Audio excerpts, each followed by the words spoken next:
న్యాయాధిపతులు 19వ అధ్యాయము. ఇశ్రాయేలీయులకు రాజు లేని దినములలో లేవీయుడైన ఒకడు ఎఫ్రాయిమీయుల మన్యపు ఉత్తర భాగమున పరదేశిగా నివసించుచుండెను.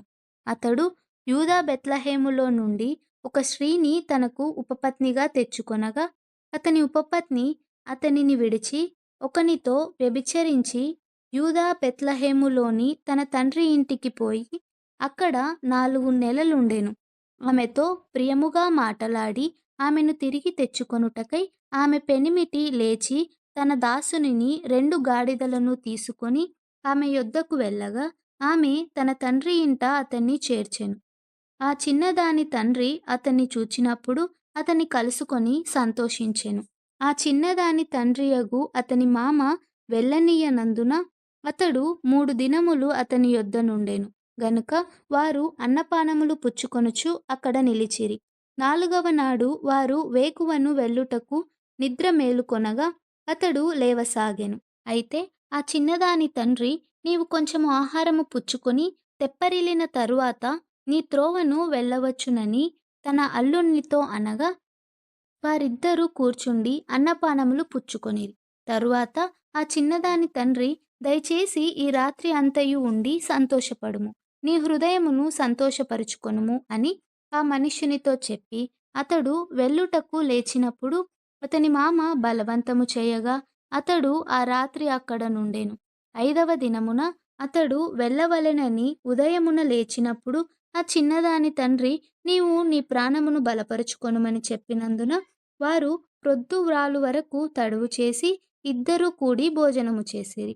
ఆ మనుష్యుడు తానును అతని ఉపపత్నియు అతని దాసుడును వెళ్ళలేచినప్పుడు ఆ చిన్నదాని తండ్రియగు అతని మామ, ఇదిగో ప్రొద్దుగ్రుంకుటకు సమీపమాయెను, నీవు దయచేసి ఈ రాత్రి ఇక్కడ ఉండుము, ఇదిగో ప్రొద్దుగ్రుంకుచున్నది, సంతోషించి ఇక్కడ రాత్రి గడుపుము, రేపు నీ గుడారమునకు వెళ్ళుటకు నీవు వేకువనే లేచి నీ త్రోవను వెళ్ళవచ్చునని అతనితో చెప్పినను అతడు అక్కడ ఆ రాత్రి గడపనొల్లక లేచి వెళ్ళి యెబూషను యెరూషలేము ఎదుటికి వచ్చెను.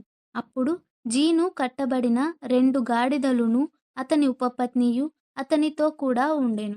వారు యెబూషునకు సమీపించినప్పుడు ప్రొద్దు చాలా వ్రాలెను గనుక అతని దాసుడు, మనము యెబూషీయులదైన ఈ పట్టణము ప్రవేశించి దానిలో ఈ రాత్రి బస చేయుదము రండని తన యజమానునితో చెప్పగా, అతని యజమానుడు, ఇశ్రాయేలీయులు కాని అన్యుని పట్టణము ప్రవేశింపము, గిబియా వరకు ప్రయాణము చేయుదమనెను. మరియు అతడు, నీవు రమ్ము, ఈ స్థలములలో ఏదో ఒక ఊరికి సమీపించి గిబియాలోనే గాని రామాలోనే గాని ఈ రాత్రి బస చేసెదమనెను. అప్పుడు వారు సాగి వెళ్ళుచుండగా బెన్యామీనీయుల గిబియా దగ్గర నున్నప్పుడు ప్రొద్దుగ్రుంకెను. కావున వారు గిబియాలో ఆ రాత్రి గడుపుటకు అక్కడికి చేరసాగిరి. అతడు చేరి ఆ ఊరి సంత వీధిలో నుండెను.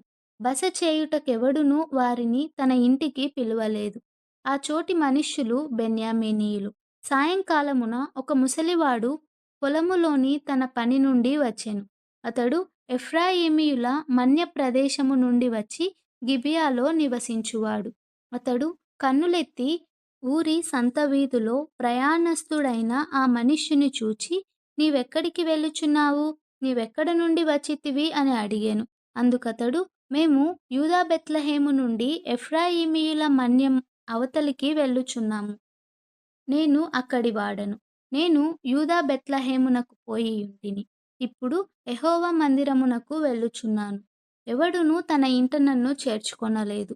అయితే మా గాడిదలకు గడ్డి మొదలైన మేతయు నాకును నా పనికత్తెకును నీ దాసులతో కూడా నున్న నా నౌకరులకును ఆహారమును ద్రాక్షారసమును ఉన్నవి, ఏదియూ తక్కువ లేదని అతనితో చెప్పగా, ఆ ముసలివాడు, నీకు క్షేమమవునుగాక, నీకేవైనా తక్కువైన ఎడల వాటి భారము నా మీద నుంచుము, మెట్టుకు వీధిలో రాత్రి గడపరాదని చెప్పి తన ఇంట అతన్ని చేర్చుకొని వారి గాడిదల కొరకు మేత సిద్ధపరిచెను.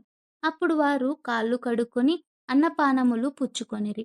వారు సంతోషించుచుండగా ఆ ఊరి వారిలో కొందరు పోకిరులు ఆ ఇల్లు చుట్టుకొని తలుపు కొట్టి, నీ ఇంటికి వచ్చిన మనుష్యుని మేము ఎరుగునట్లు అతని బయటికి తెమ్మని ఇంటి యజమానుడైన ఆ ముసలివానితో అనగా, ఇంటి యజమానుడైన ఆ మనుష్యుడు వారి యొద్దకు బయలువెళ్ళి, నా సహోదరులారా, అది కూడదు. అట్టి దుష్కార్యము చేయకూడదు. ఈ మనుష్యుడు నా ఇంటికి వచ్చెను గనుక మీరు ఈ వెర్రి పని చేయకుడి. ఇదిగో, కన్యక అయిన నా కుమార్తెయును, ఆ మనుష్యుని ఉపపత్నియు ఉన్నారు. నేను వారిని బయటికి తీసుకొని వచ్చెదను. మీరు వారిని నీచపరిచి, మీ ఇష్ట ప్రకారముగా వారి ఎడల జరిగింపవచ్చును గాని, ఈ మనుష్యుని ఎడల ఈ వెర్రి పని చేయకూడదని వారితో చెప్పెను. గాని అతని మాట వినుటకు వారికి మనస్సు లేకపోయెను గనుక, ఆ మనుష్యుడు బయటనున్న వారి యొద్దకు తన ఉపపత్నిని తీసుకొని పోగా, వారు ఆమెను కూడి ఉదయము వరకు ఆ రాత్రి అంతయు ఆమెను చెరుపుచుండిరి. తెల్లవారగా వారు ఆమెను విడిచి వెళ్ళిరి.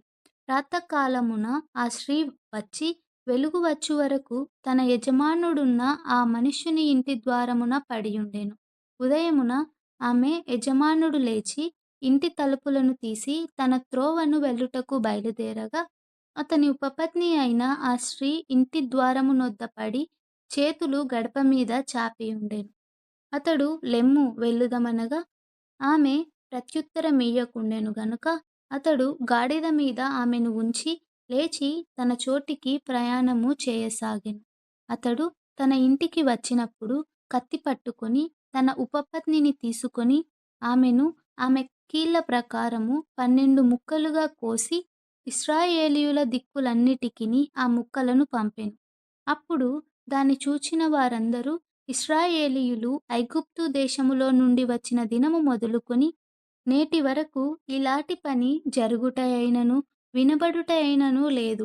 మీరు ఇది మనస్సునకు తెచ్చుకొని దీనిని బట్టి ఆలోచన చేసి దీనిని గూర్చి మాటలాడుడని ఒకనితోనొకరు చెప్పుకొనిరి.